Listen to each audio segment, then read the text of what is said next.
Steve Jobs was a genius of the modern age. He gave us tools to change our lives and the way we communicate. Here comes a device that comes with no manual, and everybody knows how to use it. Amazing. They weren't just hits in the sense they sold well, but they actually changed the whole nature of technology and caused everyone else to follow them. This intimate portrait is a revealing insight into Steve Jobs' life. Andy Warhol gets down on his hands and knees.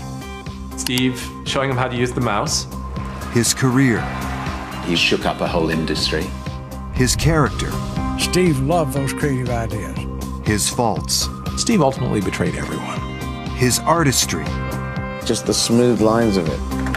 And his achievements. He's going to inspire a whole new generation. By the people who knew him best. I'd give a lot to have Steve's taste. If he needed you, he was your best friend, and he would seduce you.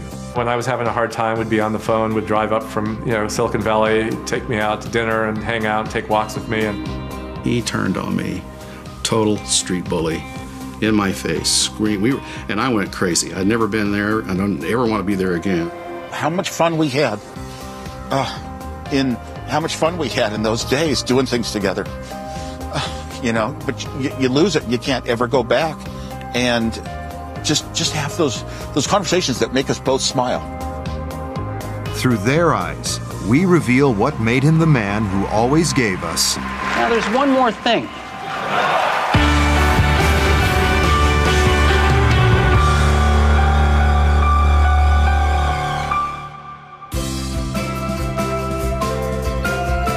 Steve Jobs' One Last Thing is made possible by contributions to your PBS station. From viewers like you. Thank you.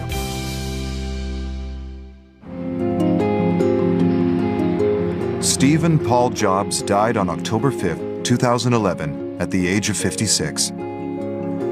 A life cut short in its creative prime by cancer. His death was not a surprise, and yet its impact reverberated around the world.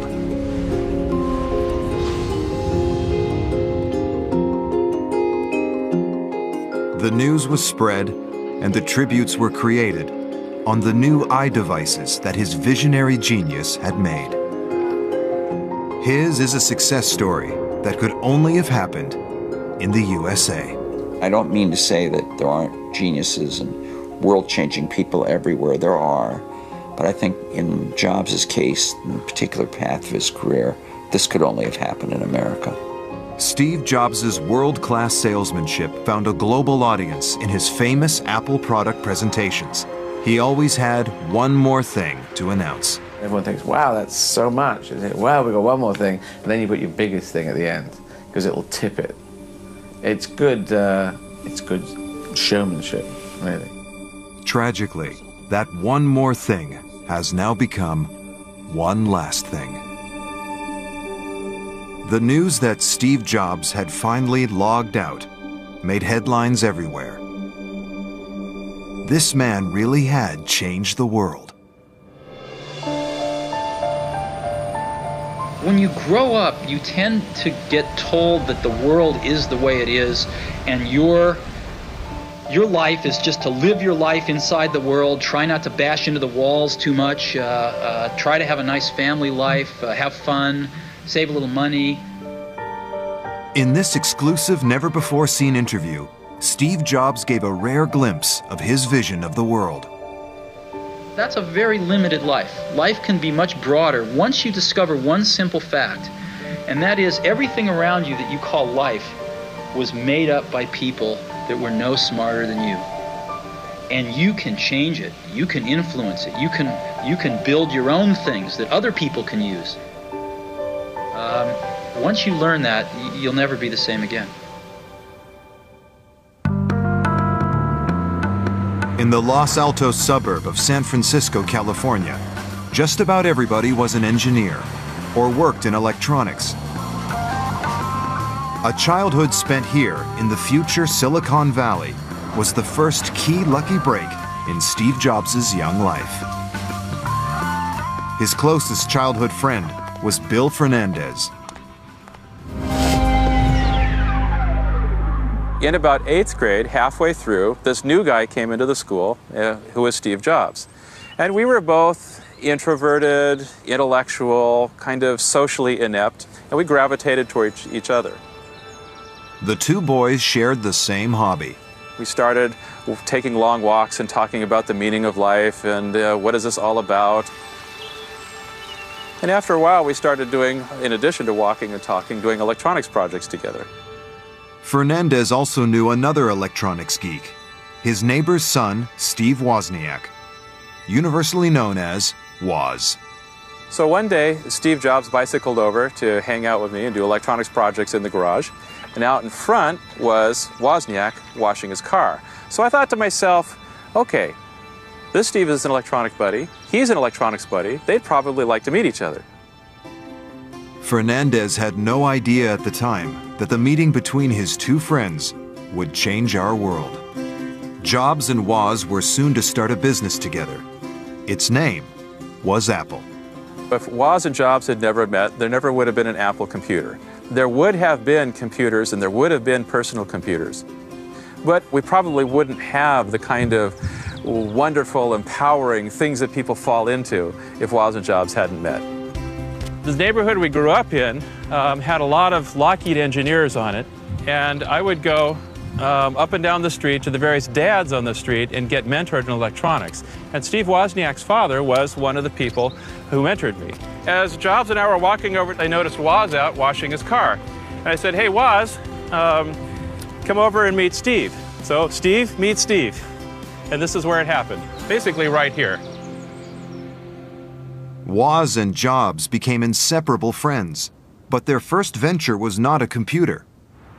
The pair developed an electronics kit, mimicking telephone router codes to make free calls around the world. You know, when you make a long-distance phone call in the background, you hear doo-doo-doo-doo-doo-doo. Those are the telephone computers actually signaling each other, sending information to each other to set up your call. And there used to be a way to fool the entire telephone system into thinking you were a telephone computer. You could, call from a payphone, go to White Plains, New York, take a satellite to Europe, take a cable to Turkey, come back to Los Angeles, and you go around the world 3 or 4 times and call the payphone next door and shout in the phone, and be about 30 seconds and come out the other phone. The pair moved on from phone jacking for fun to creating computers, building the prototype of the very first Apple. It's a fond memory for Steve Wozniak. He was always thinking about certain technology, the early products that got developed, the building parts, what those might lead to in our future. And he was always pushing me as an engineer. Could you possibly add this someday? Could you possibly add that someday? Yes, yes, yes, I could, thinking, no, it's way, way off. But eventually we all did. In those early days, Woz and Jobs took their creation to the Homebrew Computer Club, an early computer users group in Silicon Valley, where it quickly attracted attention from their peers. I met both Steve Jobs and Steve Wozniak, at a meeting of the Homebrew Computer Club in Palo Alto. Our first meeting was really simple. It was in the parking lot, and I helped them unload Woz's Fiat and carried in what I guess was the first Apple I to show it off to the assembled multitudes. When that same first Apple I was auctioned in 2010, it attracted even more attention. It heralds the home computing revolution. This is the first computer where you use a keyboard and a screen to enter and read data. Selling for £110,000. From the hippie days of 1970s California, a handful of teenage geeks emerged to change how we work, play, and communicate with each other. Founders can be divided into 2 camps. They're hippies and they're nerds. And Jobs was definitely the hippie and Woz was the nerd. And the hippie has the grand vision and the nerd is able to realize the vision. The nerd knows everything about women but doesn't know any women. Steve knew women. So, there's that distinction. So they really needed each other. He knew how to beat it out of Woz, and he would do that. And his contributions at that time were saying, gosh, we could sell these things. I mean, which doesn't sound like much, but it's huge when you're dealing with a guy in Woz who never thought about selling anything. I wanted it to happen so badly. I gave this computer away. I gave away the listings, no copyright notices, no nothing. And then Steve Jobs came and saw the interest, and he said, why don't we start a company to make some money? And I said, fine. They did want to start a business. They raised money to start a business. They knew that they couldn't do it on their own. They sought out older people to help. And Steve Jobs, in particular, was quite persuasive. In Apple's earliest days, the two Steves, Jobs and Woz, took on an older and more experienced partner. Ronald Wayne now lives and works near Las Vegas. A fitting location for a man who walked away with nothing from a $37 billion no-lose bet.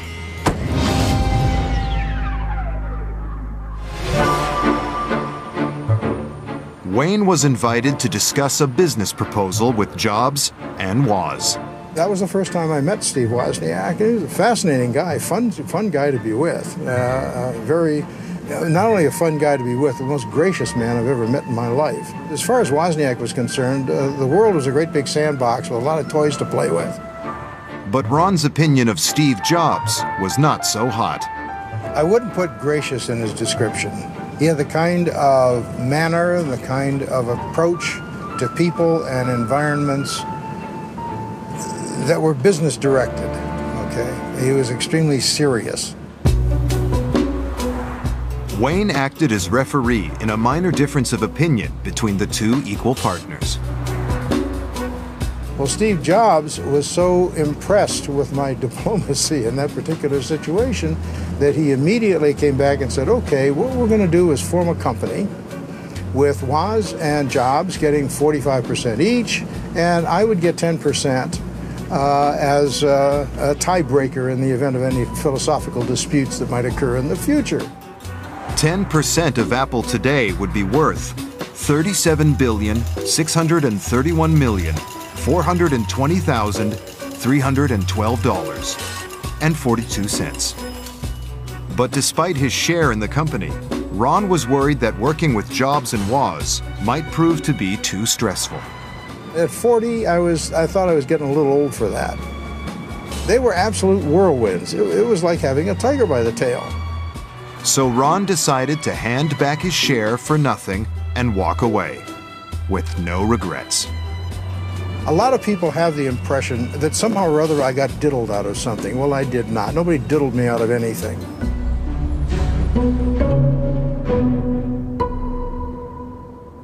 Wayne may not be bitter, but he wasn't the only early Apple employee who made a life decision most of us would regret. The funny thing is that Steve Jobs hired me, and he said he had hair just down to his waist at the time, and he as I recall, he only ate fruit, and he said we don't have very much loot, so we'd like to pay you in stock. I held out for the cash. When Steve Jobs first launched Apple, the computer industry meant mainframes and mini-computers. Huge devices sat in air-conditioned rooms, and users worked on terminals. It wasn't a personal experience. The Apple II was the first computer that looked like a consumer electronic device. It was actually designed, and they thought about the user experience, and that it was intended really to be used by a single person in some interactive way that was enjoyable to the user. Different. Steve always thought much more broadly than just technology. He was certainly a techno-visionary, but the key to his greatness is to see how broad he thought. He was obsessed with design, with elegant design, and he was obsessed with the overall experience of technology and the idea of creativity generally. So somehow he was able to bring these things together and create technology that made people's eyes light up. I wait 8 hours in a line, and I'm hungry, and everything you imagine. But I'm happy. I'm with my iPad and really, really, really happy now. Jobs drew on a diverse range of influences to feed his creativity, including a class he dropped into at college in Portland, Oregon in the early 70s. Reed College has one of the best calligraphy courses in the U.S. His teacher had a major impact on his aesthetic and the clean lines of his products.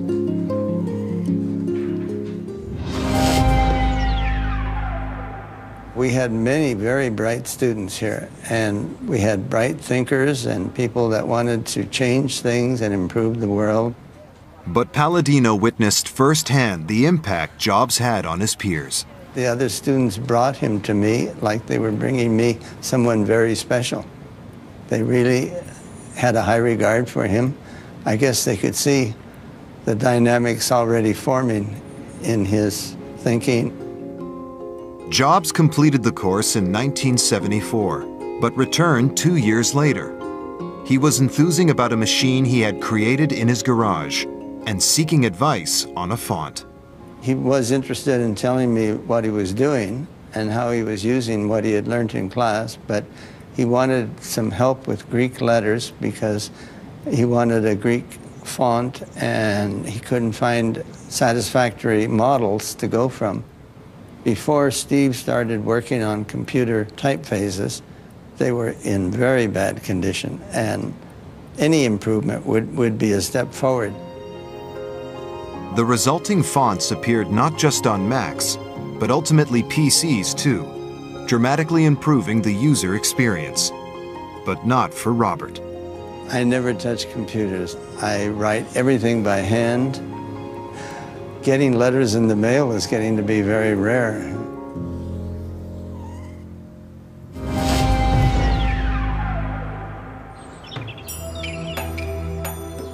Dropping out of college, Jobs went on the hippie trail, traveling to India and studying Buddhism. This also had an impact on his work at Apple. I first met Steve in 1975. He had recently returned from India. He's way ahead of his time. He wasn't the typical teenager. He asked questions that were a lot more serious than the normal 20-year-old. He was looking to understand the true nature of things, and I think he came to the Zen Center to continue his search. Steve was very much taken with Zen Buddhism. Zen represents the relationship between things of the world. In Zen, it's expressed in art. You see it in flower arranging, ikebana, you see it in calligraphy, you see it in artworks. Steve was very much taken with that, especially calligraphy. He noticed the way the lines and the spaces had a relationship. I think his genius was being able to take the principles of Zen and incorporate it into the products that came out of Apple. Jobs freely acknowledged how these outside influences had affected him.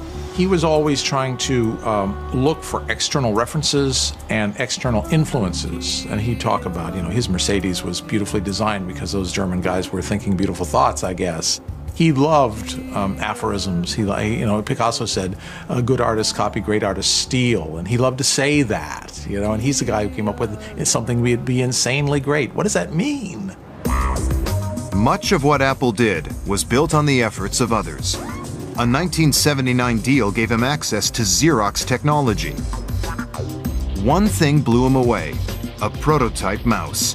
He gave his own team orders to make one, only better.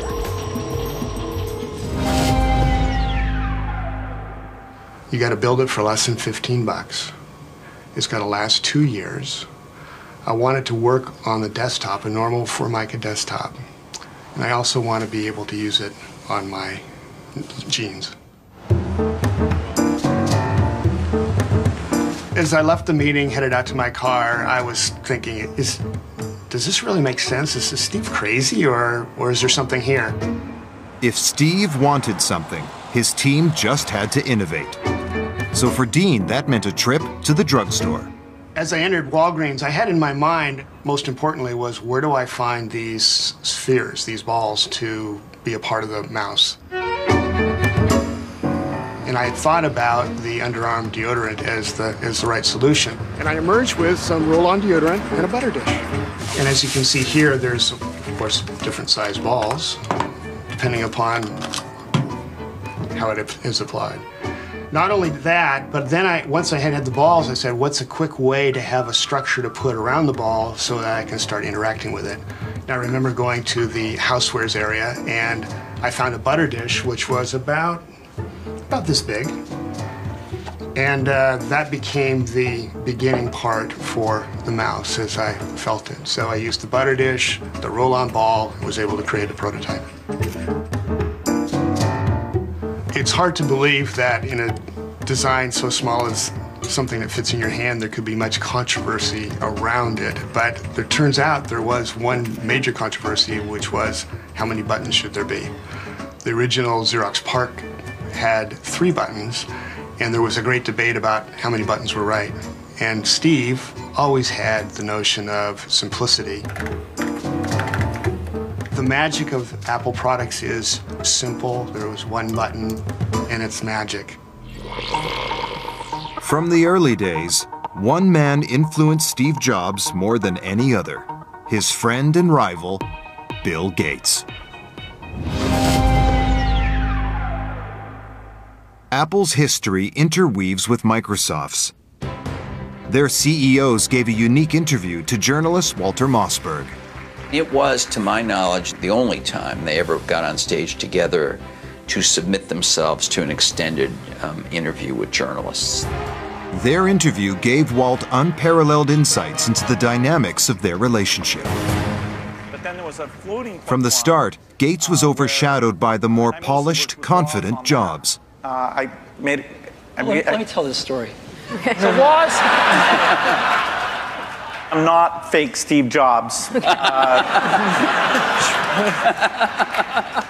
If you saw them together, Steve always dominated the conversation.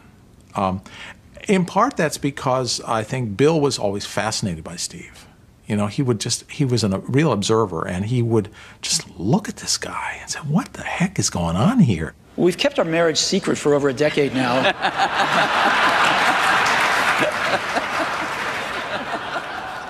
He admired Steve for his ability to interface with people, connect with them, affect them. They were partners, for a long time. The very first Apple II computers had Microsoft software in them. But while the banter was good-natured, the rivalry between the two was deep-rooted.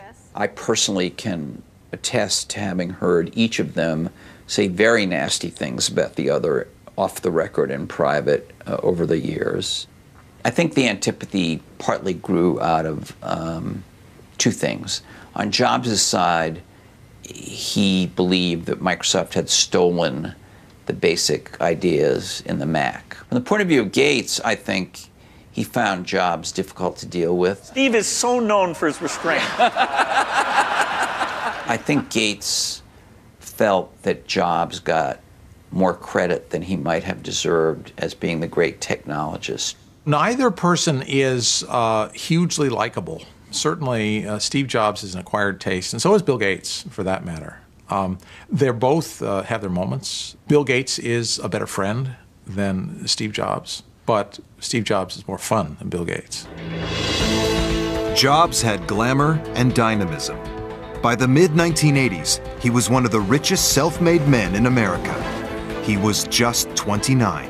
People are going to bring them home over the weekend to work on something. Sunday morning, they're not going to be able to get their kids away from them, and maybe someday they'll even buy a second one to leave at home.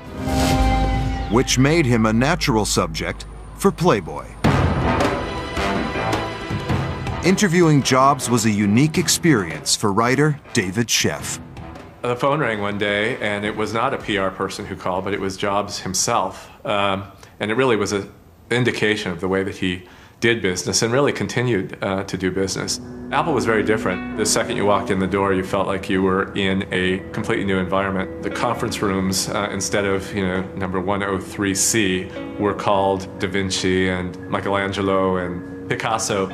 And indeed, it was Picasso that I was escorted to see Jobs for the first time. As the two got to know each other, Sheff realized he had a front row seat on what was then an unimaginable technological future. Steve started drawing on a placemat. We went back and forth, and basically by the end of that constructed what looks exactly like an iPad. Steve said this machine, this small device as big as a book, would allow us to keep in touch with one another. It would replace the telephone and would replace bookstores. He saw it as a reader on this very small device and read it with editing capacity, note-taking capacity. I mean, he really envisioned the iPad almost 30 years ago. Jobs and Schiff quickly became close friends. Through sort of the late 60s and 70s in very similar ways, going through some of the counterculture, you know, being influenced by some of the Eastern mysticism, Buddhism, the LSD culture, Timothy Leary.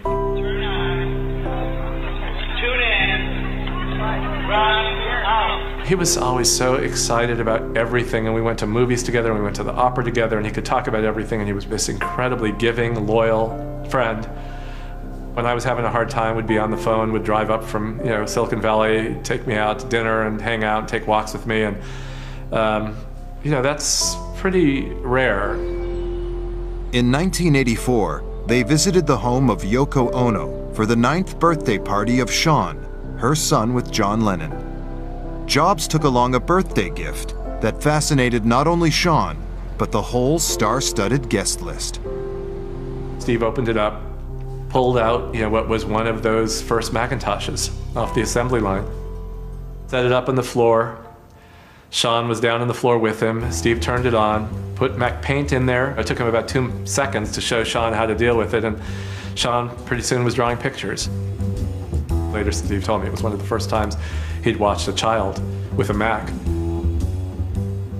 Eventually, I sort of became aware that there were some people, you know, who'd come into the room, and I looked over my shoulder, and there was Andy Warhol.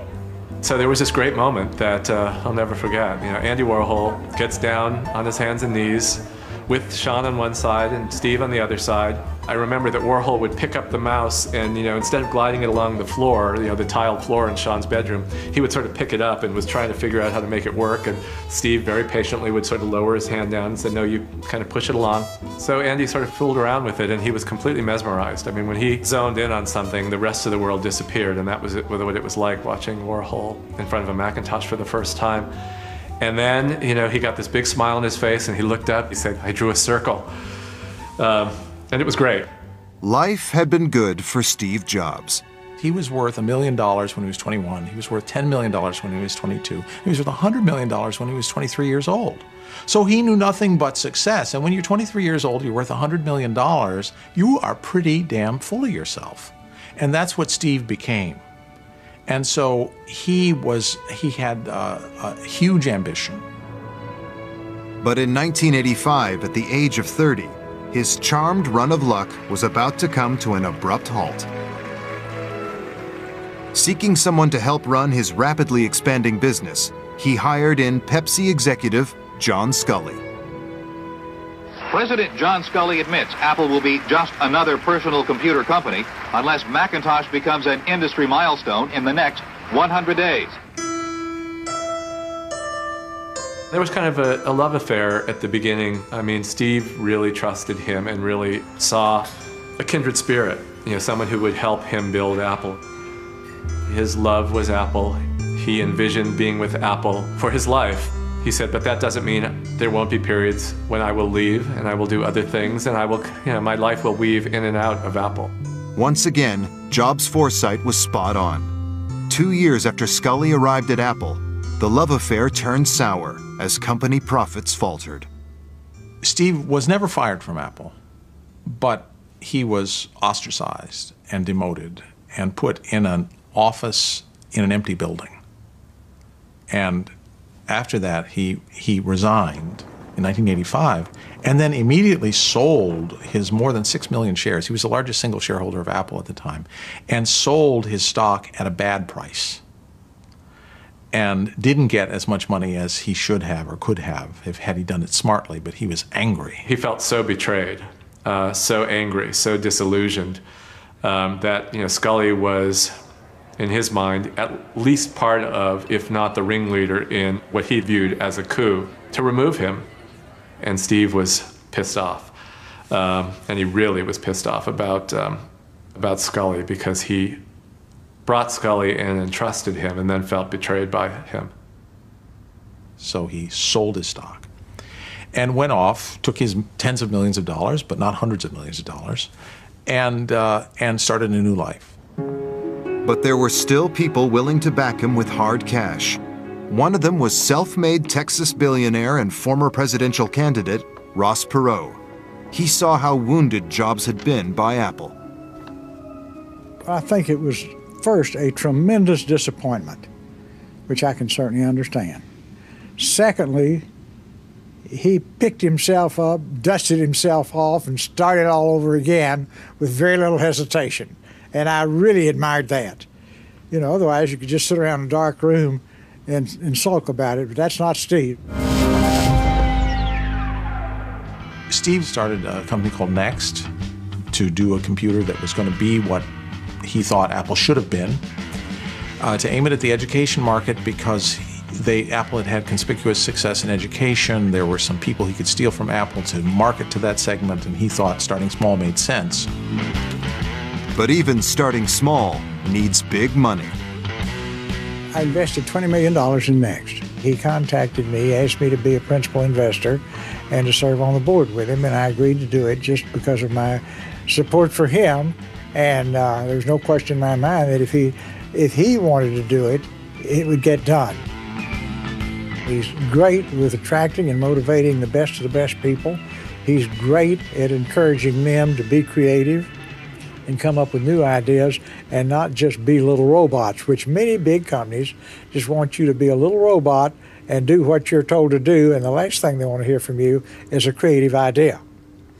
Steve loved those creative ideas, and that was a magic part of the success of Next. A new Steve Jobs was rising out of the ashes of the boardroom battle at Apple. And this time, he was ruthless. He invested $5 million capital in a corporation called Pixar. And he took 70% of the company, and the employees took 30%. Steve kept investing because we would run out of money. And he did not want to be embarrassed by a failure after having been booted out of Apple, so he would put more money in and take more equity away from the employees. So over the course of about 4 or 5 years, he owned it all. Alvey quickly felt he was losing control to the new master. I would look at my employees, looking at Steve, and I realized they're in love. You know, they're just looking up at him with big doe eyes, just soaking in everything he's saying as if it's truth. And it wasn't. So you can see he was very disruptive. Our management style was to be 2 hours away from him, try not to have him come into the building. Standing up to Jobs could be a painful experience, as Alvey found out in one memorable boardroom meeting. He turned on me, total street bully, in my face, screamed. And I went crazy. I'd never been there. I don't ever want to be there again. That's kind of that's the reason I got away from it. We were screaming at each other in full bull rage, with our faces about that far apart. And during that, so he was insulting my Southwestern accent. It was just street bully stuff. I still don't know what happened. Something broke. And during this face-off, literally a face-off, I marched past him and wrote on the whiteboard. Now, it was an unspoken rule, which I hate, unspoken rules, that only he could sit in front of the whiteboard and only he could use it. Nobody had ever tested it, but at this point I tested it. I marched past him and wrote on the whiteboard. He said, you can't do that. And I said, what, write on a whiteboard? And he stormed out of the room. So that was and then I was in shock for the next week or months or so. I just didn't know what had happened, you know. Everyone in Steve Jobs' life went through 3 phases. They were either being seduced, ignored, or scourged. And it all depended upon whether he needed you or not. If he needed you, he was your best friend, and he would seduce you. And then you would work like a dog, and if you weren't working hard enough, he would scourge you, and ultimately he would throw you away. On the personal level, it was not fun. It was not the way I want to be treated by another human being. Steve ultimately betrayed everyone. And some said the new Steve Jobs wasn't afraid of claiming all the credit, too. Disney took Toy Story and another one of their movies to New York for the critics to see. And the critics they didn't even look at the other movie. They just went nuts when they saw Toy Story. And they came back and basically told Steve that it was going to be a huge success. And that's the point when his ability to see something spectacular is about to happen. He just moved in and exploited that right to the hilt. And I must say, he did a great job. He became a billionaire from it. So Steve's genius is to move when he has a good idea. I don't think they are necessarily his ideas, but boy, does he know how to move and market them like crazy. He's the world's genius marketeer, including of his own self-image. But the best was yet to come for Jobs. Apple was in trouble. They wanted him back. They were begging him to come back because they knew he could fix it. And he did come back, and he fixed it, and the rest is history. One man who witnessed Jobs' return to Apple was friend Walt Mossberg. He came back to Apple, and the company was almost dead. Literally, it was like 90 days from going bankrupt. He said to the people at this very demoralized, almost out of business company, we're not looking backward. I don't really care that we once had the first successful personal computer. I really don't care that we were famous and successful. We're not anymore, and this is where we're starting from, and this is where we're moving. And so when you see the second coming of Steve Jobs in Apple, Apple went from being just a wide open, wacky company to being a very disciplined company that understood its financials at a level that few companies do. And that's because Steve thought of every dollar as being his every dollar. They have resolved these differences in a very, very... It was an investment from Bill Gates that ultimately helped to save Apple. But when Gates made a live appearance with Jobs to explain the deal, it didn't go down well with the loyal Apple audience. Bill Gates was actually on stage rescuing Apple. Rescuing Apple. He did two things. He gave them $150 million, for which he got non-voting stock that expired after a certain number of years. And he promised to keep producing Microsoft Office, the Macintosh version, for, I think, 5 years. And so he was on stage rescuing Apple. And yet the acolytes who were filling the room had learned to hate him. They treated him as, you know, the devil, the Antichrist, and they booed him. But Jobs, with his eye ever on the bottom line, had a different view. There were too many people at Apple and in the Apple ecosystem playing the game of, for Apple to win, Microsoft has to lose. And it was clear that you didn't have to play that game, because Apple wasn't going to beat Microsoft. Apple didn't have to beat Microsoft. Apple had to remember who Apple was. It was just crazy what was happening at that time, and Apple was very weak. And so I called Bill up, and we tried to patch things up. I think he learned to be a better businessman. I think he learned a little more humility. Steve really changed in a number of ways, and he changed primarily because of failure. Failure affected him, and he learned from it. Jobs created a brand new product at Apple, the iMac. I think there was a decision to look different. Remember their motto immediately after his return was "Think different." And, you know, he didn't say that because he didn't believe it. You know, he really did want to think different, and they would have to appear different to show that they were thinking different. The pair joked about the relationship between Mac man Jobs and PC man Bill Gates. PC guy is great. I like He's got a big heart. His mother loves him. His mother loves him. PC guy is what makes it all work, actually. Yeah. All right. It's worth thinking about. The truth about Bill Gates is a brilliant man who you could, and I did, have talked to for long periods about the future. He could think quite intelligently about the future, but the way Microsoft worked as a business was far more incremental than Apple. All the while they were working on some big leap, and Microsoft tended to do the incremental stuff almost all the time. What Steve's done is quite phenomenal. His ability to always come around and figure out where that next bet should be has been phenomenal. You know, Apple literally was failing when Steve went back and reinfused the innovation and risk-taking that have been phenomenal. So the industry's benefited immensely from his work. We've both been lucky to be part of it, but you know, I'd say he's contributed as much as anyone. I think he built the first software company before anybody really in our industry knew what a software company was, except for these guys. And that was huge. Bill Gates is a brilliant man.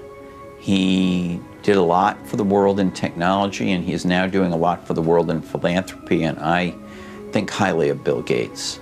But of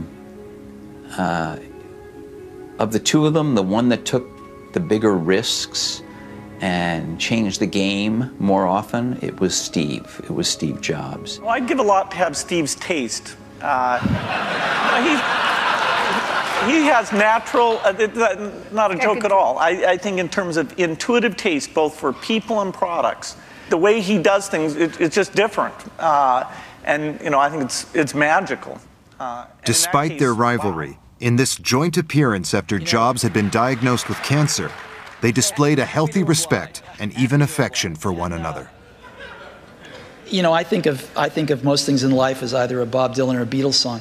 But there's that one line in that one Beatles song, you and I have memories longer than the road that stretches out ahead. And that's clearly true here. Well, you know what? I think we should end it there.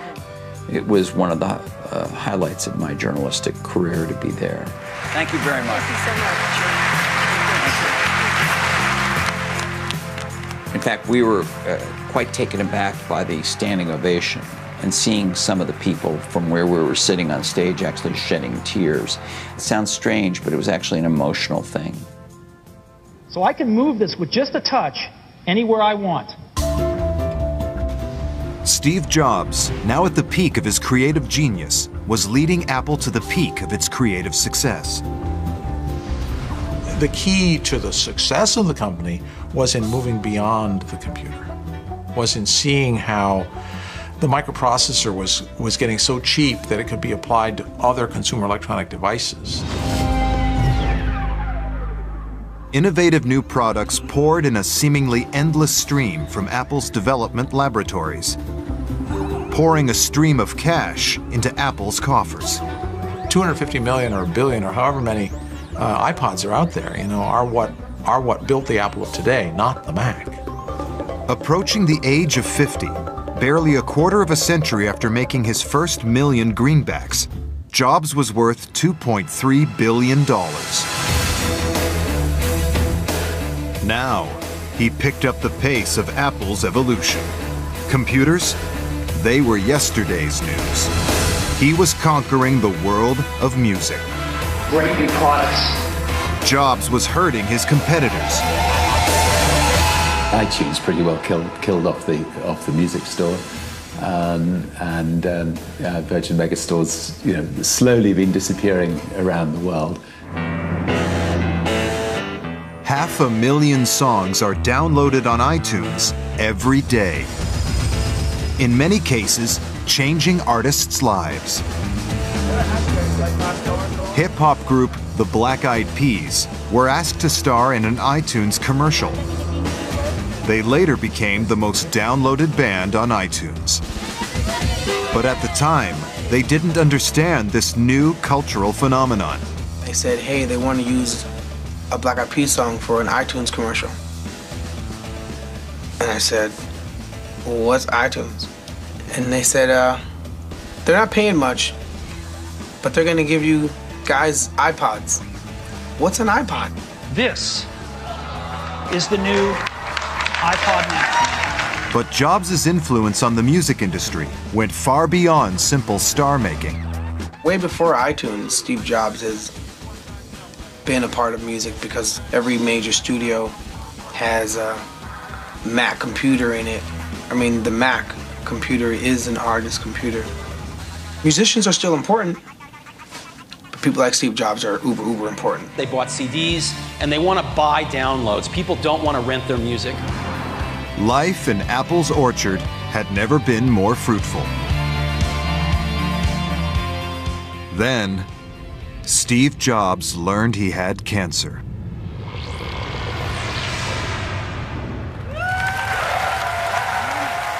A standing ovation for Apple CEO Steve Jobs as he greeted the public for the first time in more than a year.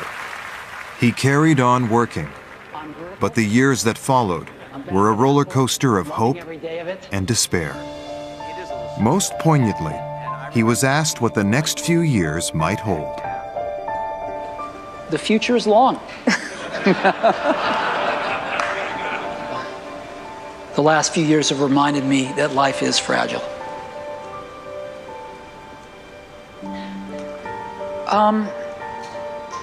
You know... Finally, he withdrew from public life. Only his closest friends saw how he was coping with the threat of an early death.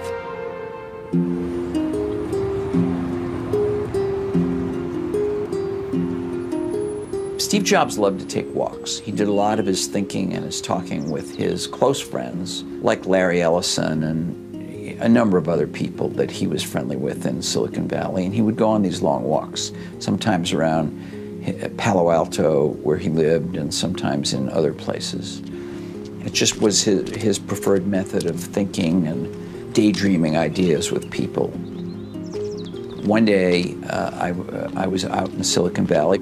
He found out about it, and he conveyed to me that he would like me to come over to his house. And this was just after his liver transplant, which, as we all know, is a very serious kind of thing that takes a lot of recovery.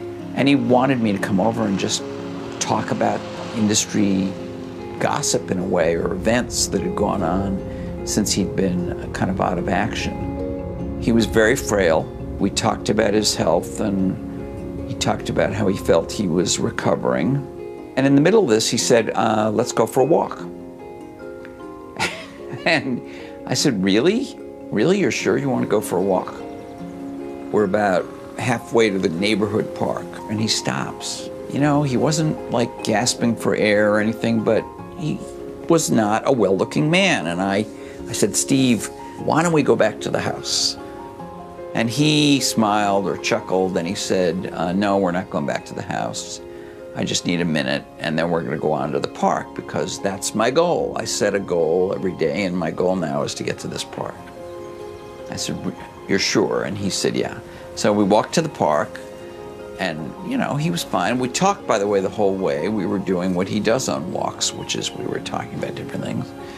And we got to the park, and we sat on a bench, and we talked about, in the park, if I remember correctly, we actually talked more about life and health. And, you know, I had had a heart attack some years before, and he was lecturing me about that. And I was sort of lecturing him as well about work-life balance and all these things. And then we got up and walked back and talked some more. And the last thing he said to me was, you know, Walt, you and I have been through lots of adventures over the last 15 years, and we're going to have some more adventures to come. We never did.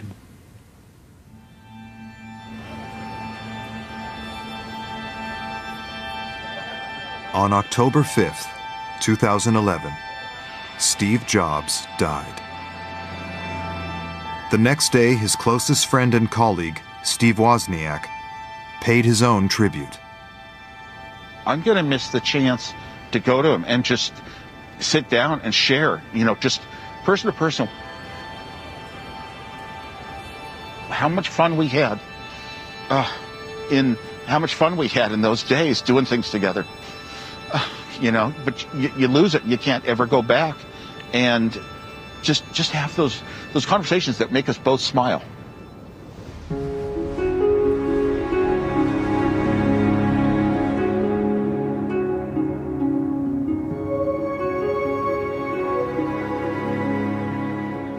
As the world mourned, the most fitting tribute came from one of Steve Jobs' young fans. 19-year-old Hong Kong-based design student Jonathan Mac Long created an image on his Mac that went viral around the world.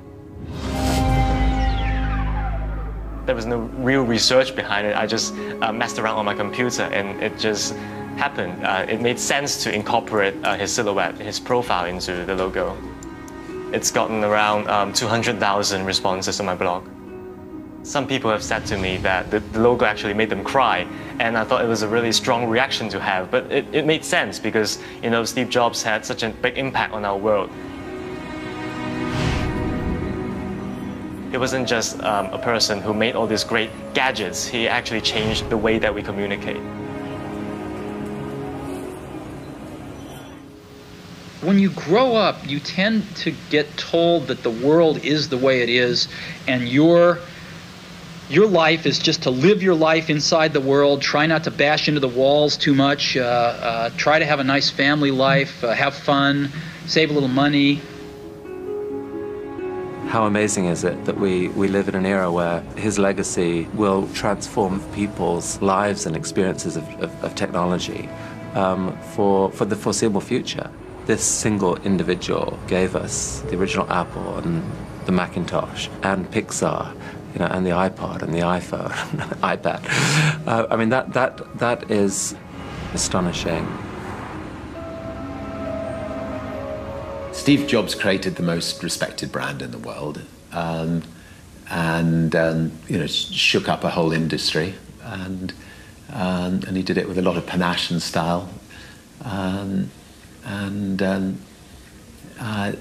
you know, great respect for him for it. Life can be much broader once you discover one simple fact, and that is everything around you that you call life was made up by people that were no smarter than you. The facts are the story of his life, the story of his successes, the story of his achievements, the stories of the great things he did for other people continue to go on because that's good for our country, it's good for the nation, it's good for the world, and it's also good for the people. Of course, that's what it's all about.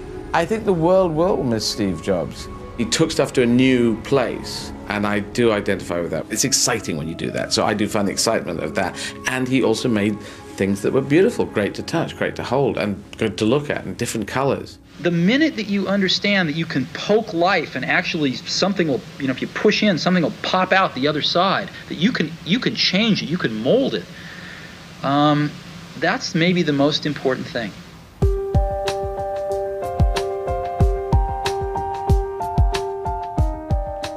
There's one thing on which everyone agrees. Steve Jobs left a legacy that has changed the world. He had the ability to think out new ways of doing things, not just ways to improve what we have, do a better version of something, but do it in a totally different way that the world would swing towards.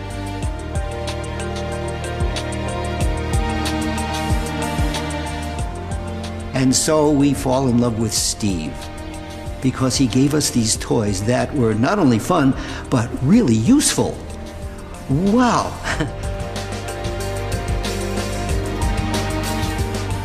It's upended industry after industry. It's forced everyone else to follow in his path, and it has touched billions of people. He will be regarded as the person who unlocked the creativity of a whole generation. He's changed the way we look at computers, phones, how we share, interact. He's going to inspire a whole new generation. A 5-year-old 20 years from now is going to create and design and invent and define a world totally different than the way we see it now. And it's going to be because of Steve Jobs. Even then, he had this ability to bridge a very intellectual world of high technology with something that everyone could relate to.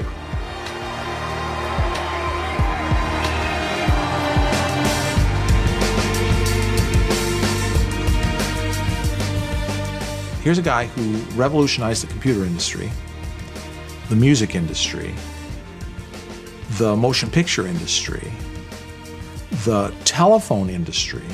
There's 4. And maybe more, I don't know, but certainly those four. And if you compare them with Edison, well, there was the electric power industry, the motion picture industry, and the music industry. Edison had only 3. That's impact.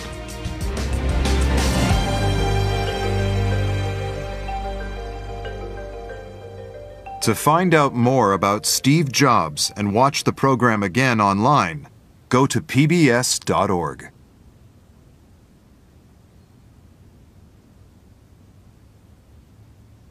Steve Jobs' One Last Thing is available on DVD. To order, visit shoppbs.org or call us at 1-800-PLAY-PBS.